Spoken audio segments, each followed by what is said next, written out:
এটা ঠিক যে ফ্র্যাঞ্চাইজি লিগের আইডিয়া বদলে দিয়েছে ক্রিকেটের খোলনলচে।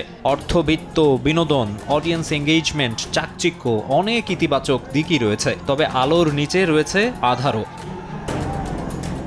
ক্রিকেটকে কলুষিত করতে এই ফ্র্যাঞ্চাইজি আসরগুলোকে সবচেয়ে বেশি টার্গেট করে অসাধু ব্যক্তিরা। সেজন্যই কদিন পরপর বিভিন্ন টুর্নামেন্টে ফিক্সিংয়ের মতো অভিযোগ ওঠে, আর সেখানে সবচেয়ে জৌলুসপূর্ণ 1000 কোটি রুপির আইপিএল জুয়াড়িদের কাছে হট কেক। যদিও আইপিএলের ফিক্সিংয়ের খবর খুব একটা প্রকাশ পায় না, তবে ঠিকই থাকে সন্দেহ জাগানিয়া কর্মকাণ্ড। এবার সন্দেহের তীর রাজস্থান রয়্যালস ও লখনৌ সুপার জায়ান্টসের ম্যাচের দিকে।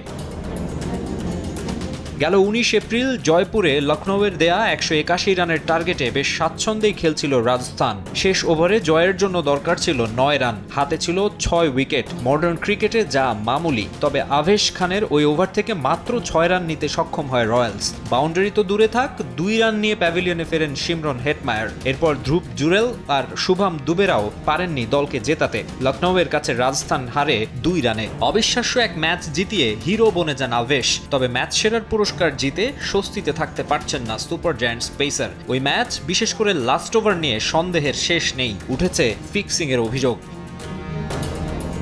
অভিযোগ তুলেছেন খোদ রাজস্থান ক্রিকেট অ্যাসোসিয়েশন অ্যাডহক কমিটির আহ্বায়ক ও ভারতীয় রাজনীতিবিদ জয়দীপ বিহানি। তার দাবি, ওই ম্যাচের শেষ ওভার দেখলে নাকি একজন শিশুরও বোঝার কথা ফিক্সিং হয়েছে। শ্রী গঙ্গানগরের এমএলএর এমন বক্তব্যে দেশটির গণমাধ্যমে তোলপাড়। এ নিয়ে তাৎক্ষণিক প্রতিক্রিয়া জানিয়েছে রাজস্থান রয়্যালস। ক্লাব কর্তৃপক্ষের দাবি, অভিযোগ ভিত্তিহীন এবং অবাঞ্ছিত বিতর্ক তৈরির জন্য উদ্দেশ্য প্রণোদিতভাবে এমনটা বলে থাকতে পারেন বিহানি। রাজস্থান রয়্যালস এমনকি বিসিসিআই এর জন্য এটা মানহানিকর। এখন দেখার বিষয়, গুরুতর এ অভিযোগ খতিয়ে দেখতে কি পদক্ষেপ নেয় রজার বিনির বোর্ড। মাকসুম আলম খান, সময় সংবাদ।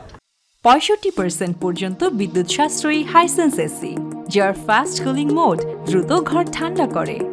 আবার ওয়াইফাই টেকনোলজি থাকায় মোবাইল হাতে হাইসেন্স এসি নিয়ন্ত্রণও আপনার হাতেই। সবটাই আপনার জন্য হাইসেন্স।